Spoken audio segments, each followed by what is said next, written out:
The following news flash is brought to you by the Lone Star Lowdown, providing your daily bulletins for the commodities market. Today in history, news updates, and the inside scoop into the tides of the alternative.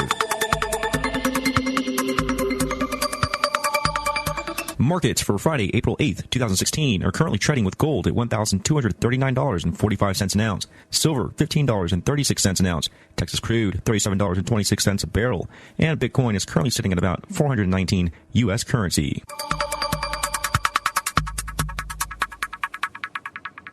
Today in history, the year 1943. Then U.S. President Franklin Roosevelt, in Executive Order 9328, froze all wages and prices, prohibited workers from changing jobs unless the war effort called for it, and barred rate increases to common carriers and public utilities. All this interventionism was allowed in order to freeze inflation, which is itself caused by intervening in the money supply. FDR froze the economy. Today in history. In recent news, Lackland Air Force Base in San Antonio, Texas had a shooting today involving 2 airmen who were killed. As of now, it appears media outlets at the scene are reporting that an airman shot his commanding officer and then himself. 2 Glocks were found at the site. The U.S. Air Force said in a statement that this was a workplace violence incident and not a result of a terrorist attack, while the Bexar County Sheriff's Office did describe the deaths as a likely murder-suicide case. It's still uncertain how the Glocks made it on base, however, since individuals, including military personnel, are not allowed to carry weapons on site unless they are in security forces or the Air Force Office of Special Investigations.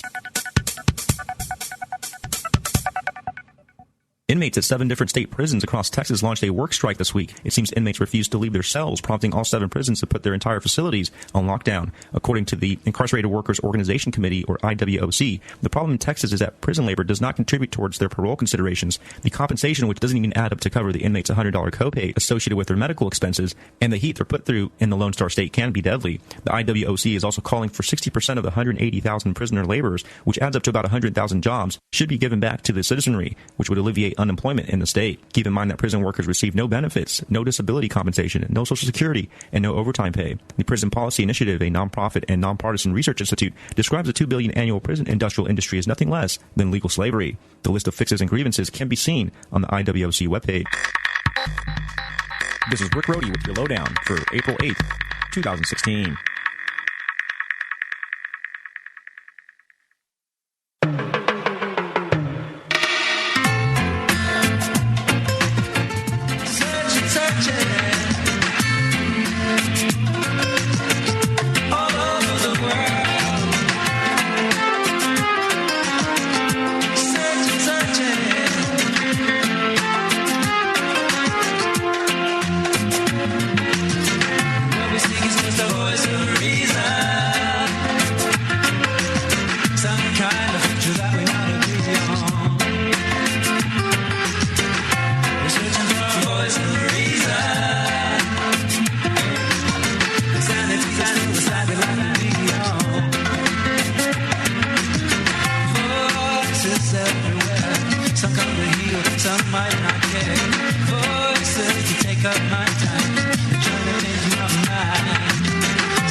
All right, you schmohawks out there.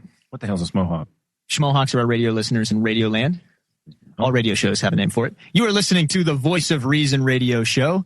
I am your co-host, Nick Reed, and today I have Danny with me. Say hello, Danny. Hello, Danny. And soon will be joining us Gail Wilkerson and Nate of the Texas Nationalist Movement. We are broadcasting live from the Texas State Convention for Libertarian Party of Texas. And it has been a lot of fun. We had the our debate for our national candidates last night for presidency. And surprisingly, it was a bit heated, actually. It looked like Austin Peterson and his friend Gary Johnson actually had their feelings hurt there for a second. But, you know, it was super posh. Everything seemed to go okay, and I think that they made up afterwards. But, you know, it was really interesting. Some of the things that I noticed were there sure is a lot more humor in the libertarian debate than some of the other debates. Don't you think, Danny? Apparently there was, because I met McAfee outside the building afterwards and handed him a jar of bath salts. And the first thing he asked for is, are we going to snort some of this or what? And I'm like, well, so I handed him the straw, and then he changed really his had a tune. straw with you? I had a $1 bill rolled up for him just in case he said that. And he backed off of that. He was, no, I'm just kidding. Reasonable. I could see that. He said, dude, I can afford pounds of cocaine. I don't need this stuff. Right. I bet There is video. He even went so far to say that people that use bath salts couldn't even afford $2 bathtub wine. Yeah. $2 bathtub. And those bath salts were brought to you by Burke Superfoods. Yeah. But do not smoke them. Do not smoke them. They're for the bath. Is that how they right. do? Is that how they do bath salts to smoke it? I actually don't know. Oh, okay. Well, that's what I do. Well, we need a bath salt aficionado for this one. Well, we don't have a bath salt aficionado with us, but we do have Gail Wilkerson and Nate with us. Will y'all say hello? Let's see if we can hear you. Howdy, everybody. Hold on. Here, let me handle that for you. All right, you guys go. Mute us there. Howdy, everybody. Howdy. Right. They say that down in Texas, don't they? They do. You guys are Texan? Is that Absolutely. right? Absolutely. Just wondering. Well, they better be with them shirts. Right. So Nate and Gail are from the Texas Nationalist Movement. Gail is our legislative liaison, and Nate Smith is the chief of staff. And I'm really glad that you guys have joined us at the convention. It looks like you guys have been getting a lot of foot traffic in there. You want to tell us what the response has been? It's been fantastic. Oh, yeah. Great. You'll be speaking right after this radio show at 5. I've been rounding up some delegates for you. Yes, that's correct. I also have spoken with... Oh, it sounds like we had a little feedback there for a second.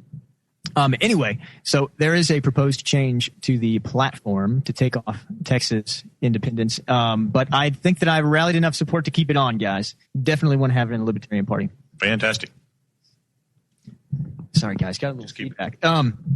Anyway, so did anybody watch the debate last night? Was anybody here? I was here. I was within 6 feet of him. I know you were basically on the stage. Could you see anybody picking their nose? You're definitely close enough. Some of the things that I wish we had hit on a little more were the non-aggression principle. It seems like, now I don't know if this is true, but I've heard that Austin Peterson is not a fan of the non-aggression principle. I've also heard that I don't think he understands it properly, and that he has been saying that when given the example, what if somebody breaks in your house and they're robbing you? Well, then can you use force against that person? Well, yes, but that's self-defense, isn't it? That's not aggressing on somebody. Somebody has initiated force against you. So he may not understand that, but definitely for 10 minutes there, he was God of Twitter. There was a massive spike in his polls for a second there. I'll tell you what I really appreciated there was the shout out from Dr. Feldman, who said that he would happily accept a position as U.S. ambassador to the independent nation of Texas. Right. I bet you did appreciate that. Yeah. But it was a very interesting debate overall. I wish those kinds of ideologies and dialogues could get out in the debates that I've seen put on by the major television networks that don't ever seem to get in any substance of any issues.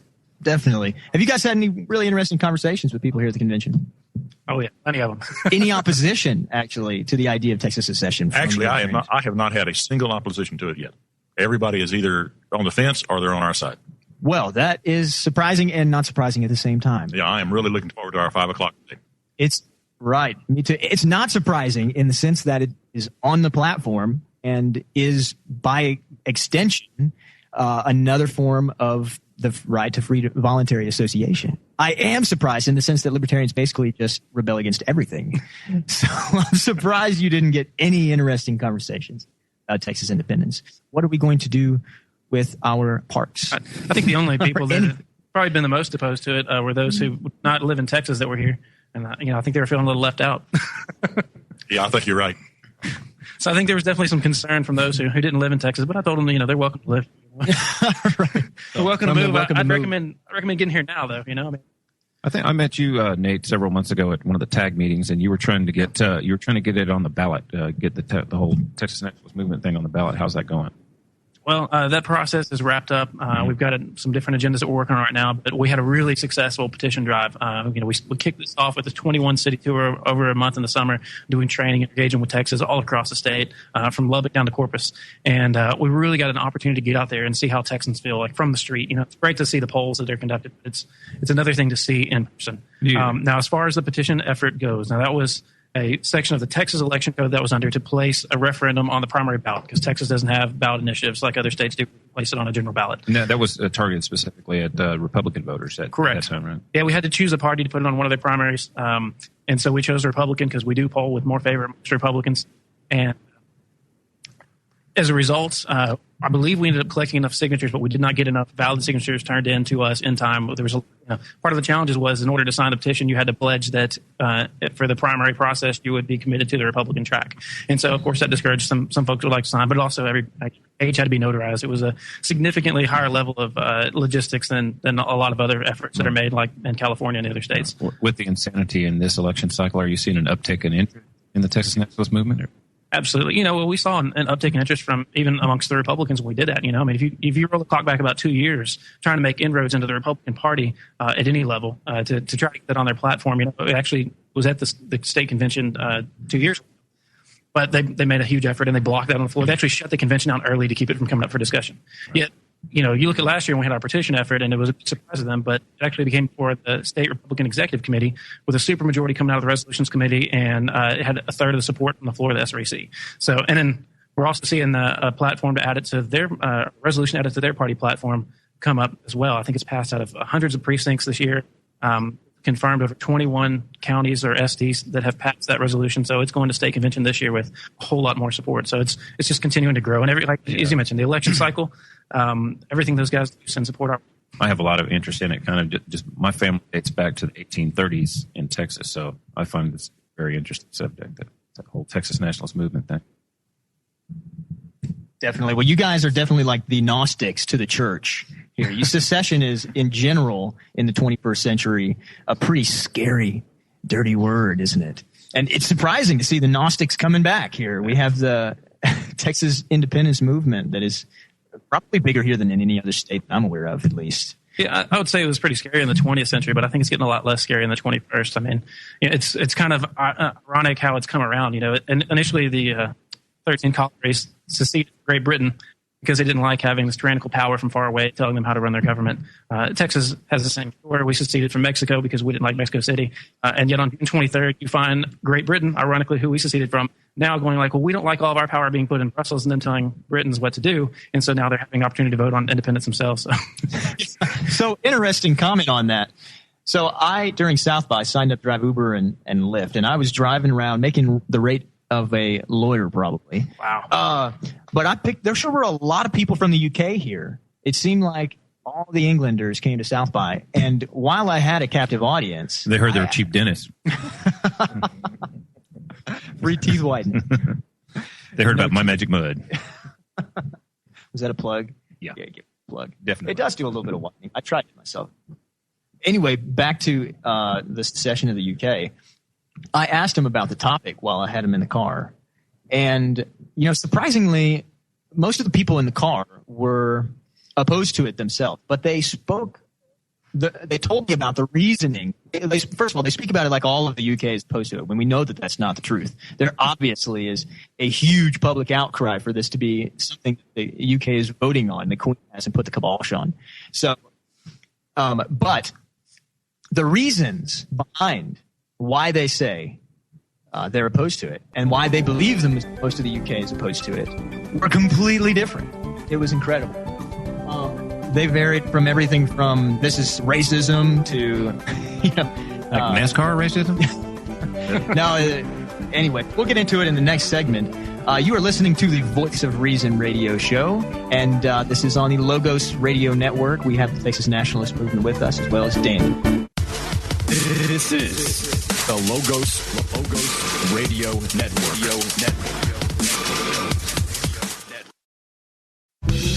Whoa, amber is the color of your energy. Whoa, shades of gold displaying naturally.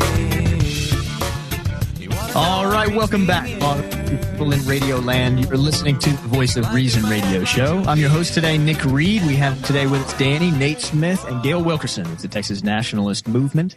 We have been talking about the UK Nationalist Movement. They have a vote coming up. We are live from the convention in San Antonio, where we've had our presidential debate for the Libertarian Party, as well as a number of other interesting talks. And we've been talking about some platform changes, which are including Texas independence, of which we have pretty much already put the kibosh on. But yeah, so I wanted to go back to the UK. Some of the things that they mentioned, the people. So let me fill in the listener here. During South by, I was driving Uber and picked up some people from the UK, and I was asking them while I had a captive audience about their independence movement and where they stood on it and why. And the ones who were against it gave some really varying reasons. They said, oh, you know, that's just racism. We have a problem of people who xenophobia and don't like some of the other countries and don't want to, you know, participate in the, you know, is it the EU or the UN? Which is the EU? Yeah. So they don't want to participate in the EU because they don't like the people in the other countries. That's one of the reasons that somebody gave me, which, I'm pretty sure it's not the reason why the people who are proposing that vote are proposing it. But some of the other reasons were that the prime minister was using it as a political tool, knowing that there would be opposition in order to push some other stuff through. And that really this is some kind of conspiracy. It's not a serious thing. It's just a political agenda. What do you guys think about that? I think that's fascinating. I mean, I believe the Prime Minister is using it as an agenda. That's because UKIP, the UK Independence Party, is now the third largest party in the country, that's their main platform, is independence from the EU. And, I think from what I understood, now they didn't pick up any parliamentary seats, but they gained like 42% of the vote in the last elections. I mean, like massive amount of votes. Knocked one of their major parties out. I think the Libcons, the names are different there, so throws me off. But I mean, they essentially took over a place of one of the parties, and they saw a huge movement. And so the only way the Conservatives were able to defeat them, which is what the Prime Minister is a part of, and the dominant party there, was to promise them a referendum, and try to take the wind out of their sails. So what do you think is the real reason why this is on the ballot in the UK? It's the identical reasons really what Texas is. Look at aliens UKIP's manifesto. Well, they've got immigration issues. They've got. I meant UFOs. It's not aliens. And it's not racism. I mean, obviously, when I didn't have a Uber passenger tell me UFOs, not yet, but not yet. Well, and people think that the immigration issue is an issue of racism because that's why it was. I remember. Those who are for open immigration essentially believe that, and it's like no. Just because we believe in enforcing laws at the border and asking, in our case, the federal government to do what they're supposed to do or what they were called to do, then for some reason, that's a challenge, and it's the only, it's an illogical response. It's well, we can't tell you why it's really a bad idea, so we're going to call you a name. But if you look at the real reasons, is they have problems with immigration control there because the EU has told them that they have open migration between the different countries. I mean, if you look at it, the EU is a vastly different experiment than even where the 13 colonies came into it. Now, they were all independent nations as well when they delegated power to the federal government, said, look, we want a common defense, we want a common currency, and we want to give you guys these few things to do. But they still planned on maintaining their statehood, and it took a lot longer for that to overcome. Why don't they build a wall like we're going to build here in Austin for California nights? Not really. We're not going to really build a wall, but it does make it difficult to get a house. I tell you what. UK's got borders already. What's their problem with immigration? Is immigration taking their jobs over there? Are they taking their houses, or what's the big problem in the UK? What's the? I can't speak directly to the UK. I know one of the challenges that Sweden faces is another example. Sweden and France are also calling for a referendum. Especially, I think that's going to come true if the UK is successful in June. But Sweden looks at this. Sweden had this very socialist society. Post World War II, they didn't really get attacked, so they had a chance to build back a very strong economy. And it allowed them to have social programs that other people couldn't afford and build back their society. Sweden or France or both? Sweden, yeah. And so, but with the EU's open immigration policy, they're taking in a lot of immigrants. Yeah, they've gotten 5 or 6 million immigrants. Yeah, no joke. And it's overbearing their systems and their social systems. They're no longer financially feasible. Before they had an economy that could pay for it. Right. And there's a real lack of integration of the culture. Each person can vote for the style of government they want, but it was what was working for Sweden, and the advantages after World War II, they were able to pull that off. And so you look at that, and it's an immigration issue, and I was in Moscow too, though, and it's like, we're joking around there talking about what the population is. Oh yeah, the population of Moscow is 12 million people, and it's like, well, million legitimate citizens. We have 18 million if you count illegal immigrants. I'm like, Right. wow. And I'm like, even in, this is mysterious Russia to me. And I'm like, illegal immigration is an issue here. Right. Yeah. And it is a really difficult thing to discuss too. I don't know if anybody has an answer. I even know the Libertarian Party's platform supports open borders and immigration and not really restricting, if that's my understanding. But so I lived in Sweden for a year and a half. Their financial safety net, their social security system was really robust. And the people have such kind hearts. They're taking in asylums like you wouldn't believe. People from countries that are being war torn by U.S. and other drones and other Western countries that are creating problems and all kind of problems themselves. I met a lot of them. I went there and I, of course, had to learn the language. And so, I'd run into an Iraqi guy who's hear me speaking English with an American accent and would look at me like America. He looks at me and he sees Obama, he sees drones, he sees soldiers, he sees news channels. He doesn't see you like as a person, right? And that's something to really confront. And it's a real thing that the immigration is coming in without a cultural immigration as well. And I don't know if the government is a solution, but there definitely is a lack of integration that's going to create a rift. And it already is. There's a neo-Nazi party that's kind of taking power in Sweden right now, gaining a majority in their parliament. Maybe they should build a wall. But either way. Getting back to some other issues that are important to UK independence. I mean, immigration is one of them, but one of their other big concerns is foreign policy. And they don't like the way that the European Union is pursuing aggressive foreign policy as a member of NATO. And I think from what I've heard, a lot of their views, an instrument of the United States is often tossed around. I mean, we go over there and we kind of push our foreign agendas. That's probably tossed around in every country. And so there's this idea of like, well, if we're Great Britain, why aren't we setting our own foreign policy? Why aren't we in control of our own armies? I bring that down to the individual too. Yeah. I mean, why is not the individual making its own decisions? You're obviously more than anywhere else, more than in a state, you are within the boundaries of your own skin. That's where the most autonomy exists. Wave your hands around in front of you. You can feel it. There's your freedom. There's the extent of it. And yeah, you extend out and you can exert your will on other people, but just like states and countries can exert their power and their will and their influence in the other bodies that they have treaties with, the individual is where most people reside, unless you're abstracted into political ideologies. I wonder if we can take it down to the personal level in the next segment. That might be what we get into a little more, but I don't think people really reckon with that concept very much. That state independence is no different than you and in your relationship with your husband or wife or your friend. What kind of let's say that a charity was to say that today we're doing an involuntary charity drive. We decided for you. Sorry you weren't here, and you really don't have much say. We're gonna be married today, or you're gonna give you these cans. That would be a problem, and I think people would be able to see it, but I don't think people can see it at the supranational political level yet, and that's a discrepancy between our personal beliefs and our political views, and definitely needs to be addressed. But how are they going to fix this wall until they fix the screen door that they've got guarding it? What screen door are you talking about? So we'll get into it on the other side. We're going to do about 24 seconds left. So. All right. Well, I want to let people know we are here with Gail Wilkerson and Nate Smith and Danny, and we are broadcasting live from the State Convention of the Libertarian Party of Texas. We're here in San Antonio. You're listening to the Voice of Reason radio show. We'll be right back.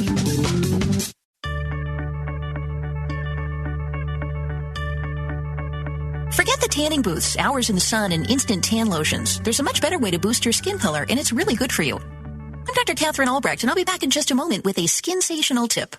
Privacy is under attack. When you give up data about yourself, you'll never get it back again. And once your privacy is gone, you'll find your freedoms will start to vanish too. So protect your rights, say no to surveillance, and keep your information to yourself. Privacy, it's worth hanging on to. This public service announcement is brought to you by StartPage.com, the private search engine alternative to Google, Yahoo, and Bing. Start over with StartPage. Humans prefer a healthy glow, but not the kind from a beach or a bottle. This kind of glow comes from carotenoids. Carotenoids are red and yellow antioxidants found in foods like carrots, spinach, and pumpkins. Researchers say that people who eat lots of fruits and veggies have higher levels of carotenoids in their skin and a more yellow hue to their face, and people like it. Study participants were shown images of a face. The original one mimicked a suntan and one mimicked carotenoid coloring. The carotenoid look was judged most healthy. So instead of basking in the sun, hit the salad bar. It's better for you, and you'll look healthier for it. I'm Dr. Catherine Albrecht. More news and information at CatherineAlbrecht.com.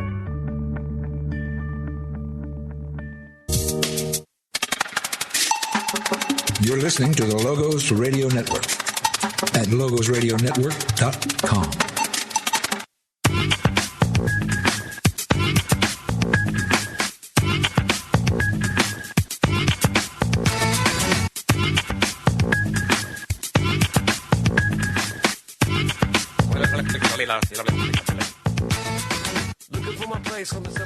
Welcome back. You are listening to the Voice of Reason radio show on the Logos Radio Network. We are broadcasting live from the state convention for the Libertarian Party of Texas here in San Antonio. It's been a lot of fun. Today we have with us Nate Smith, the Chief of Staff of the Texas Nationalist Movement, and also his posse, Gail Wilkerson, the Legislative Liaison, and we have Danny. We're talking about bringing down Texas independence to the personal level and this discrepancy that we seem to have between people's personal beliefs and their political ideologies. And I wanted to reintroduce that.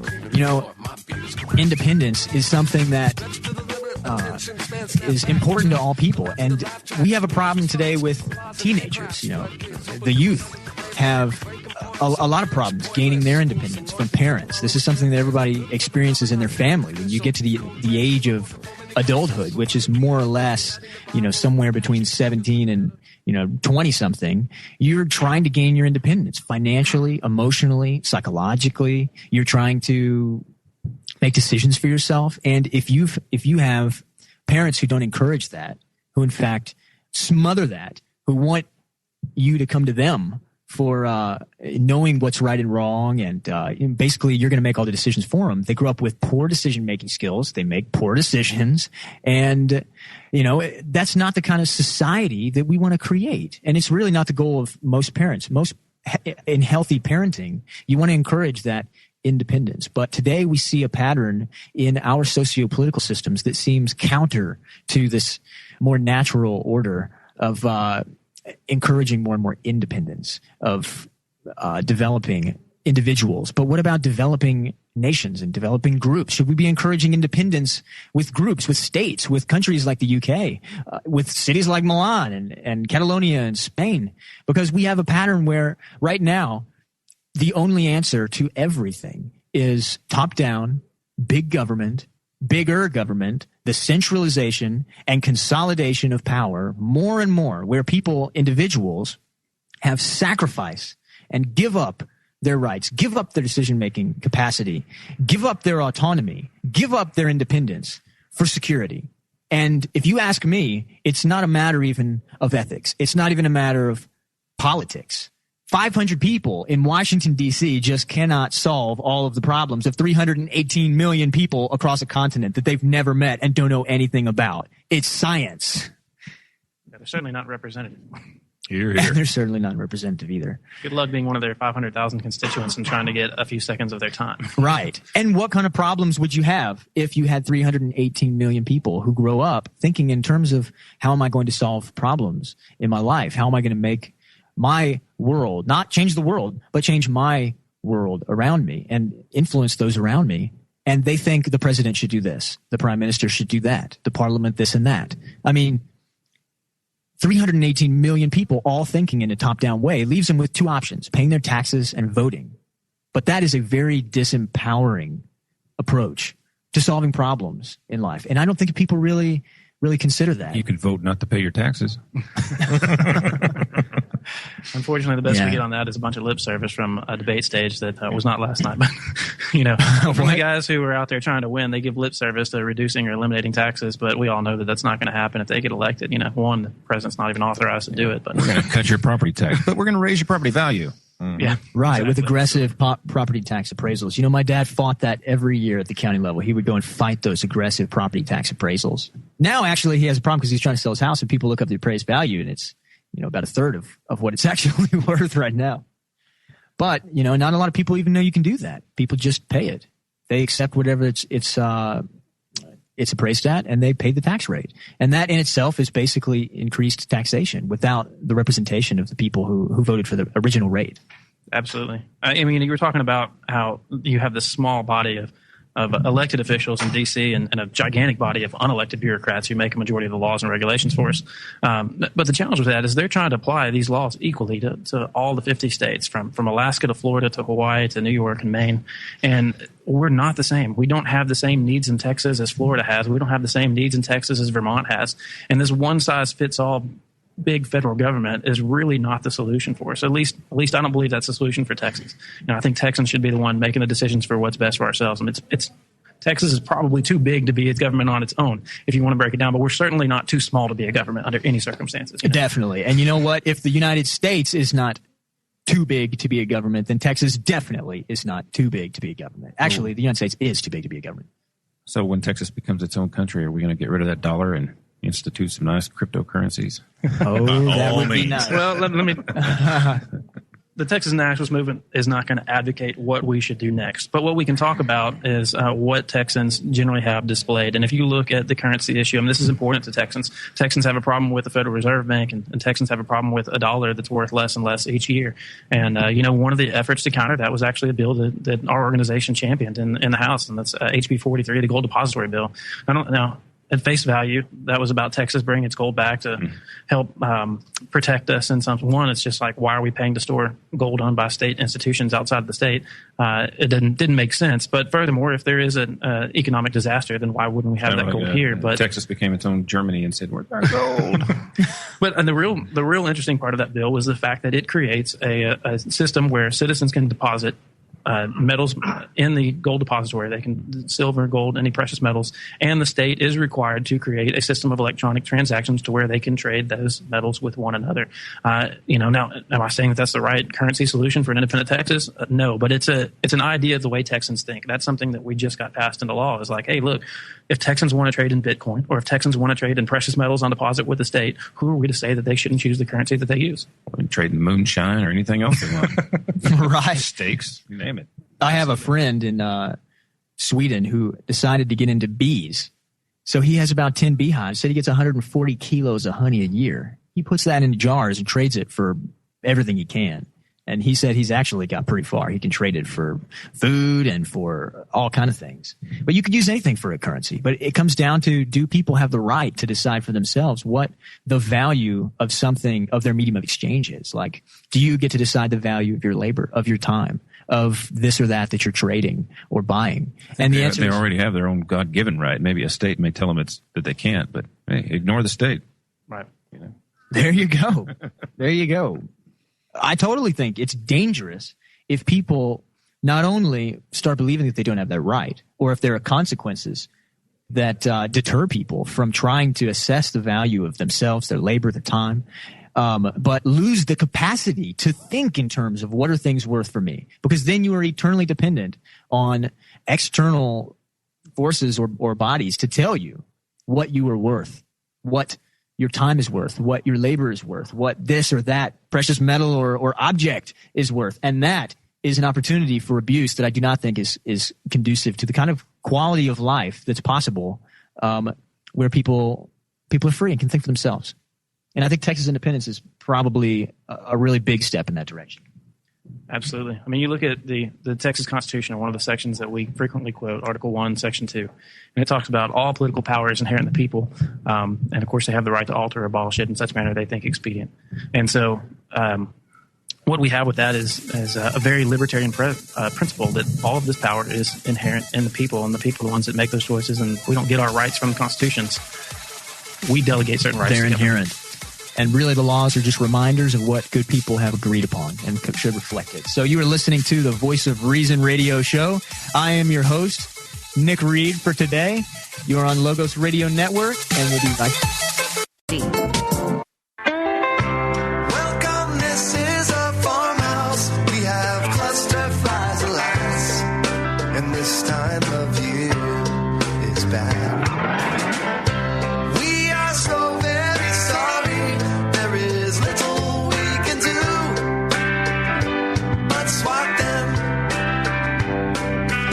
She didn't beg, oh not enough. She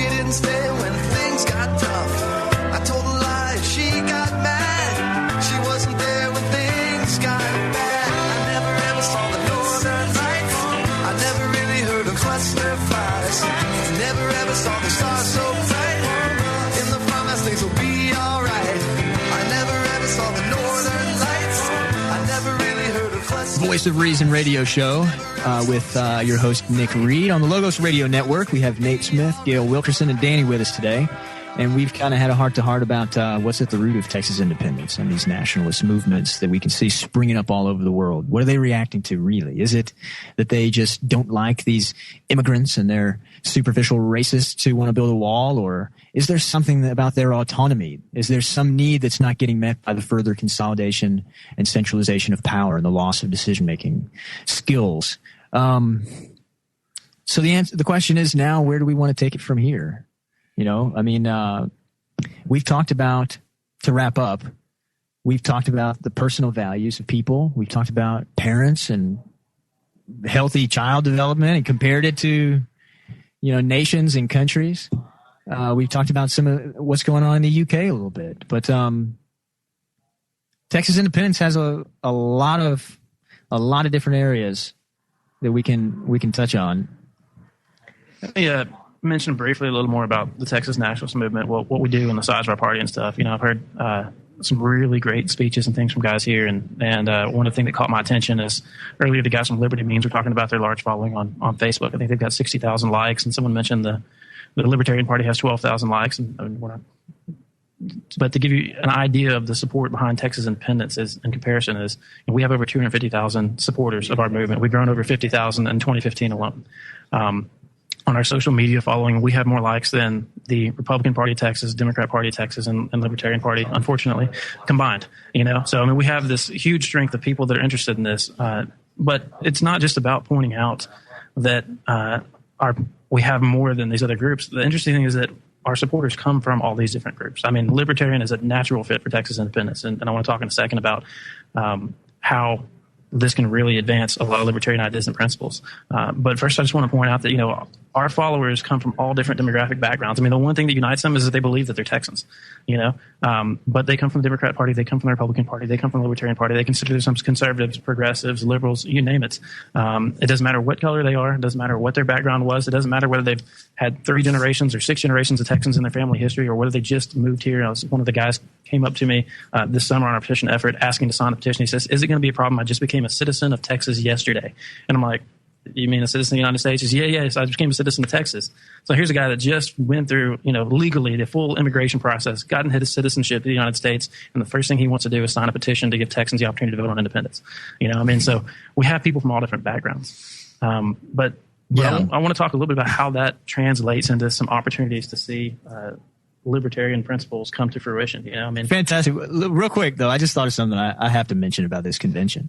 So this has been an incredible convention, very, very well put together. But one of the main contingencies on choosing this venue was that one of the salespersons actually told the events coordinator that it was totally okay for people to open carry.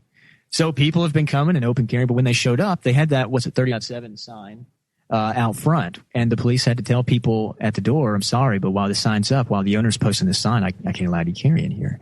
They were very mad, but we found out why that was. There's a church group that comes in here on Sundays, or at least is coming in here this Sunday, and the owners know that they would feel very uncomfortable and didn't want to do that. And that's their prerogative. We're in a private business, but they compromised with us and took that sign down off of the window for Friday and Saturday and said, "Well, we're going to put it up on Sunday." That is an incredible compromise. Yes, it is. Yes. I was very, very impressed. Very impressed. And we haven't had any problems. I think actually it's probably been the safest event I've ever been to. There's protection everywhere.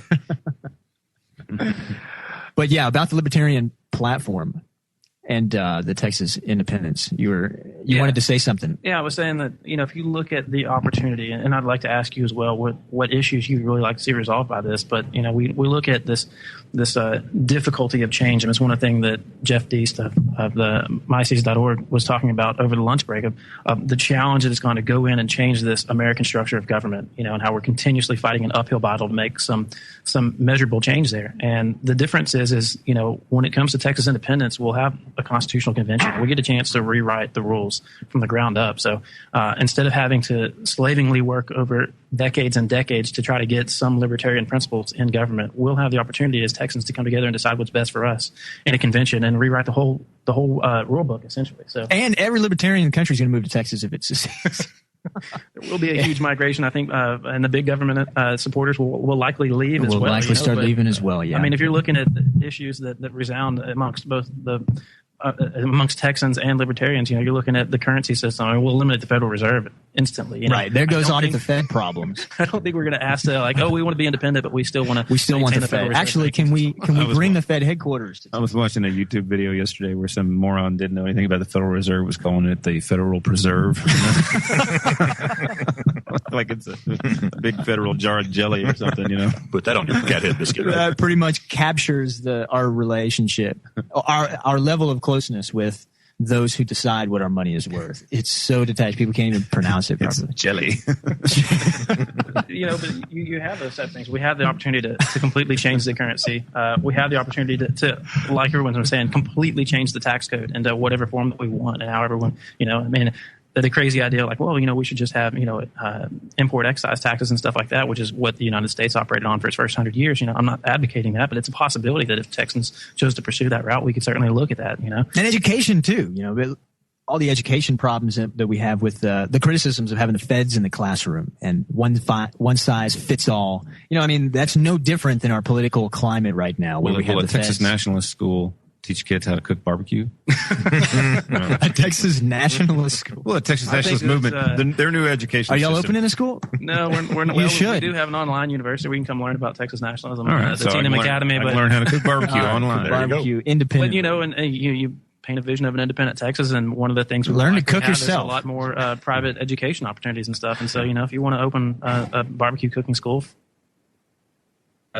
kids under 10 years old, and that's one of those things that we could do then. Right. Rudy's University. And the money that we could have for education. That people could have to pay for going to private schools and have competition in the alternative, and not just the educational, but everything in the market. Yeah. Because we pay money to the Fed, an incredible amount of money. I don't know what it is, but I know that. $320 billion a year. Thank you.